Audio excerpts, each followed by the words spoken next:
Si Attorney Israelito Torion na may mukhang mayroon siyang naamoy na balita na may naka-standby na aeroplano na kukuha kay Senator Bato. Attorney Torion, magandang hapon. Si Henry Uri at si Karen Oyong sa DZRH. Magandang hapon po, Attorney. Magandang hapon po, Ka-Henry. Opo. Totoo po yun, no? May natanggap tayo na intelligence report na meron na daw eroplano naka-standby para kunin si Senator Ronald De La Rosa. That's why we are verifying it. And kung iisipin mo, ipuin mo, nandun na kaagad si former Senator Antonio Trillanes sa Senado ngayon.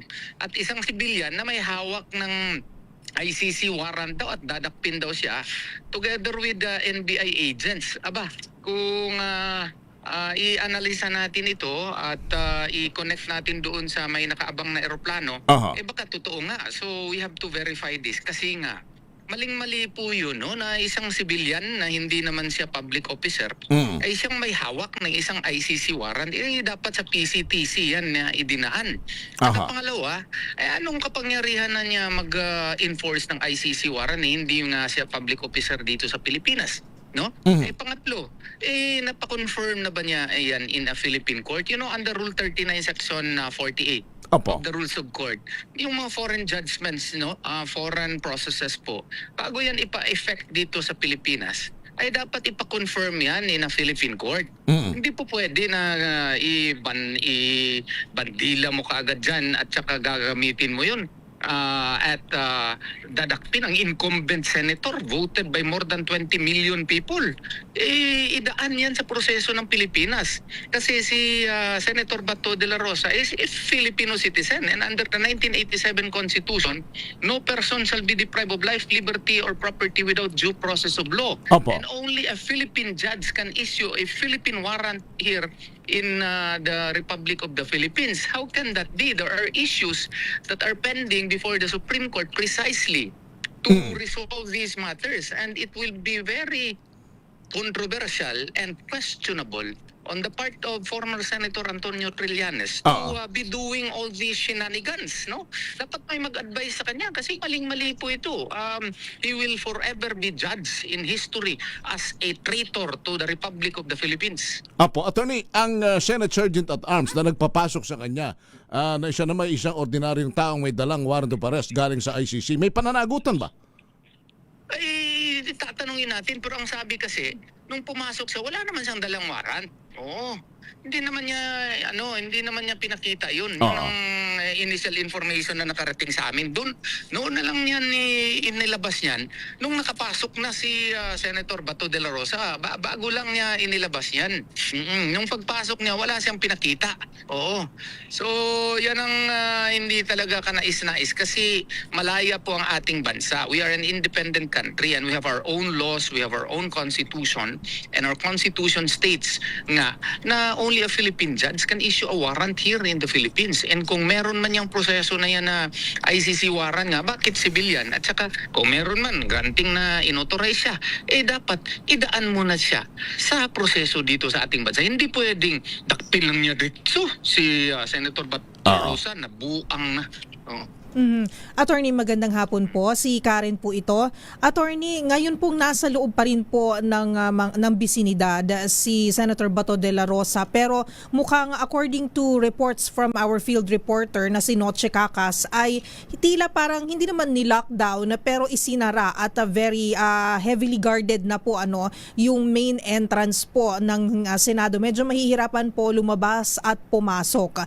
Ano po ang magiging sitwasyon o kalagayan naman, posibleng kalagayan ni Senator Bato de la Rosa habang siya po ay naroroon sa loob po ng Senate premises? Pero at the same time, meron nga pong mga nangyayari nga po na katulad po nito, may mga tauhan po ng tama ba NBI na nasa labas, although ang sabi po nila ay gusto lang daw po nila ma-monitor, tingnan kung nandoon nga sa loob si Senator Bato de la Rosa. Ano po ba ang maaring pwedeng mangyari kay Senator Bato de la Rosa habang siya po ay nasa loob ng Senado? As to what will possibly happen to him, we do not know. No, we are not Allah subhanahu wa ta'ala who is in control of everything. As a matter of fact yung Senate presidency ngayon na nangyari, no? Honestly, caught by surprise ako noon. Nandyan ako sa Manila kanina at kahapon, no?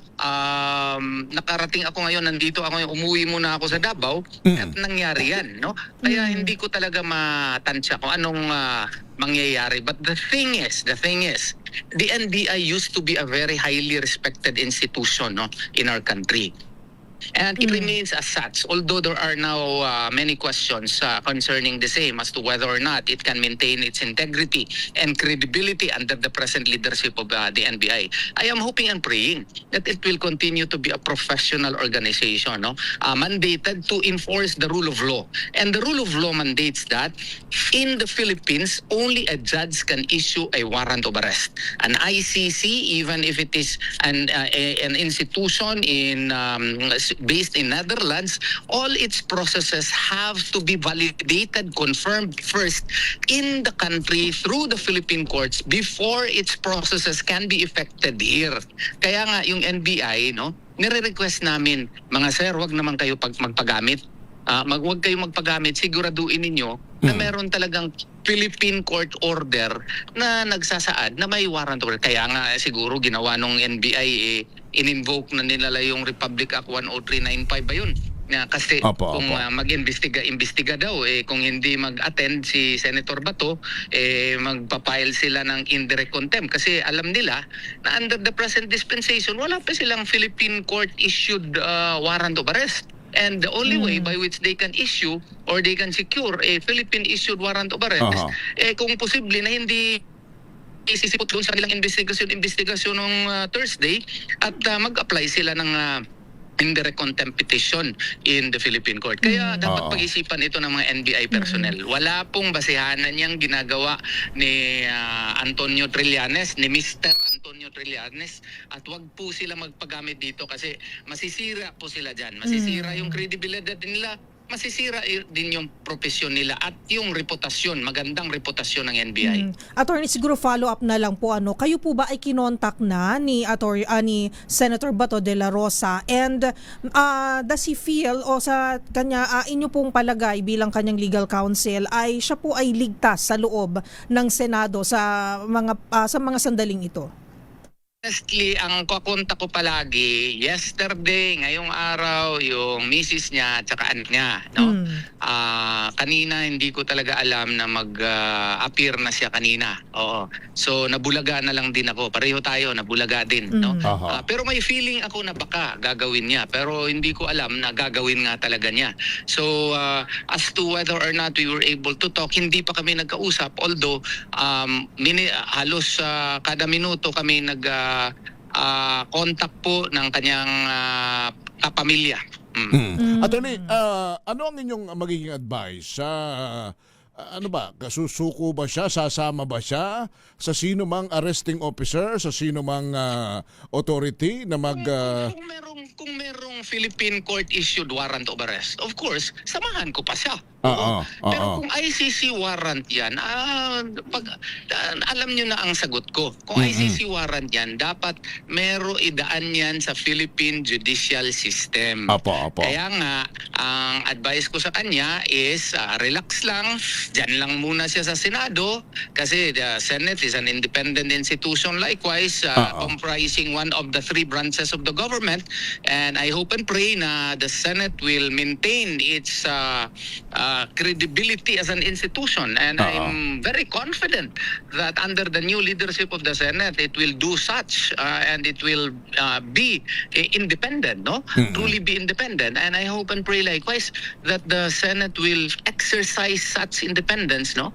By letting Trillanes be he issued a show-cause order. Pero attorney, teka muna. May kaso bang i-final na sa inyong kliyenteng si Senator Bato de la Rosa dito sa Philippine Court?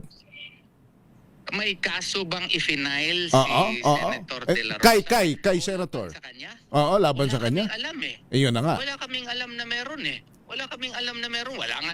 Ang sabi nga ni Secretary Rimulya na yung investigation na ito ay ginawa nila kasi sa mga reported AJK killings daw. So this is a new matter, which again we questioned also before the Supreme Court. Nag-file na kami ng omnibus motion po kaninang hapon. No, immediately prior nung pag-surface ni Senator Bato de la Rosa, may final po kami na motion po, very urgent motion po doon sa Korte Suprema. At sana I'm on bended knees before the Supreme Court that they will finally act on this very pivotal moment in our history, no? That they will act on our motion so that the Philippines as an independent country can assert its independence as a nation.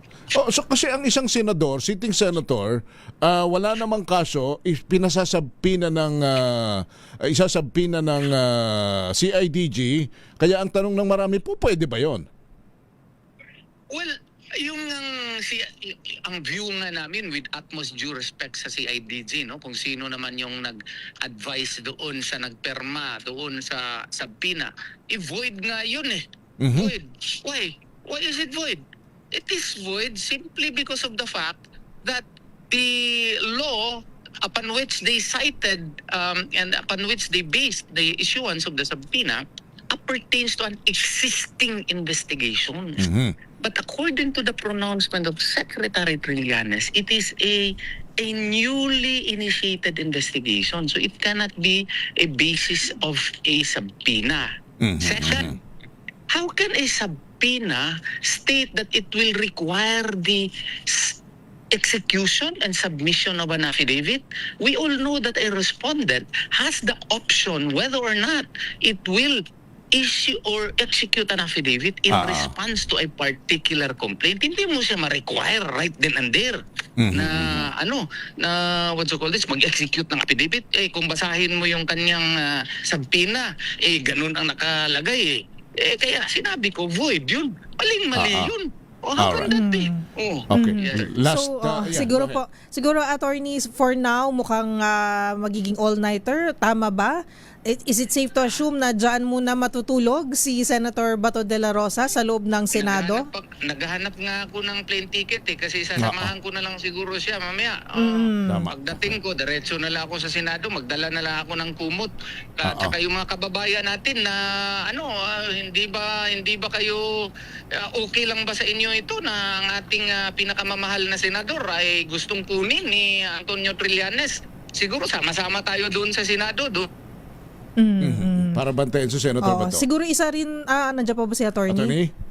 Still there? Baka naputol na. Nawalan na yata ng signal si attorney. Nasa Davao na pala kasi siya. But he's condemning Senator Antonio Trillanes for doing that, for acting like an enforcer. Pero kasi nga, may binabanggit naman daw na challenge daw ni Senator Bato si Trillanes.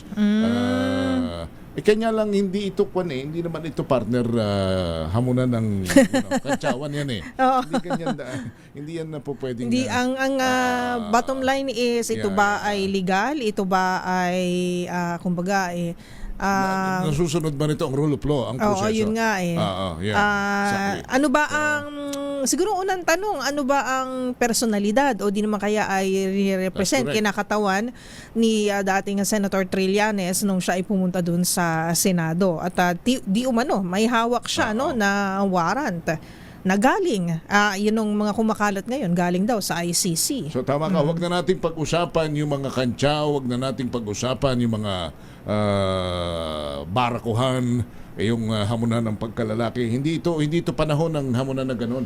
Ito ay panahon ng hamunan ng legal na proseso. Kung tama at nasa legal na proseso, wala namang problema yan. Pero kung ikaw ay dating senador, wala ka namang katungkulan, pagkatapos ay pupunta ka ron at ipangangalandakan mo na hindi mo na palalabasin si Bato, ibang kaso naman yan. Maski ka kanino magtama yan, ay hindi matatanggap yan. Lalo na sa ganitong panahon na mainit ang sitwasyon, para ka nang dala ng gasolinang isinaboy mo sa silab nito so si naputo lang si Attorney Israelito Torion Ang abogado po ni Senator Bato ay nasa Davao pero immediately gusto niyang bumalik at sasamahan niya sa Senado ang kanyang kliyente.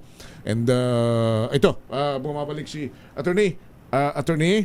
Opo. Pasensya na kayo po to. So you're planning to go back to Manila para sasamahan si Senator Bato? Kararating ko lang actually ngayon. Kararating ko lang dito sa Davao ngayon. Oo. So, I'm planning to go back. Naghahanap ako ng pinakaanahan ko yung aking staff to secure me a plane ticket para makabalik ako sa Manila kagad. Sige. So siguro Yes, sir. kunin na namin yung mensahe mo ngayon kay Senator Bato at mensahe mo na rin kay Senator Trillanes. Baka may gusto ko sabihin. Oo. Kay Senator Trillanes, sir, dahan-dahan naman sir. Meron ka ba talagang authority na maghawak niyang warrant of arrest ng ICC? Kailan ka ba na-appoint ng ICC, sir? At saka, baka naman po pwede, sir, na ipadaan mo yan kung totoo man yung warrant na hawak mo.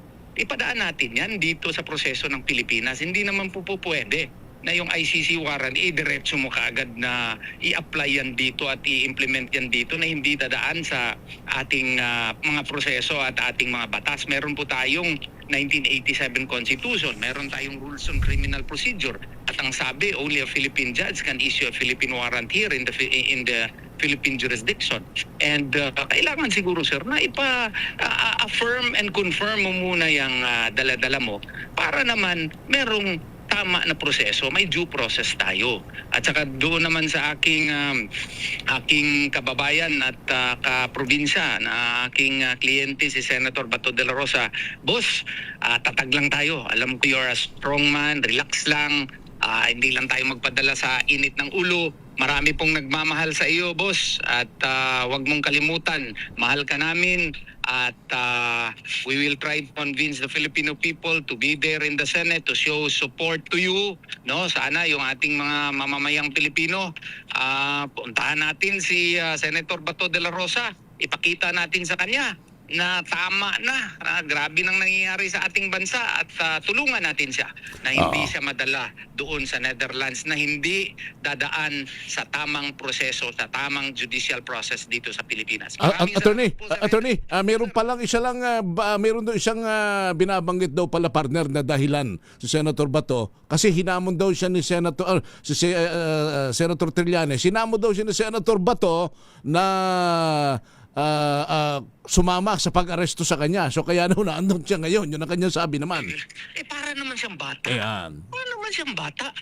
In the first place, he should check whether or not he is authorized just because granting ex argumenti gracia na nasabi yun na Senator, I'm not admitting na sinabi yun. I doubt if Senator Bato de la Rosa said that. But if ever that he did that, no, mag-check muna siya kung may authority nga ba talaga siya. Kung wala, bakit mo papatulan? Para kang bata Aha. Alright. Attorney, salamat ng marami sa inyo. Thank you. Thank you, Attorney. Bigyan ko, sir. Salamat. Kasi narespeto natin si Henry Orich. Salamat. Thank you, Senator, si Attorney Israelito Torion, abogado ni Senator Ronald Bato de la Rosa sa ating eksklusibong panayam.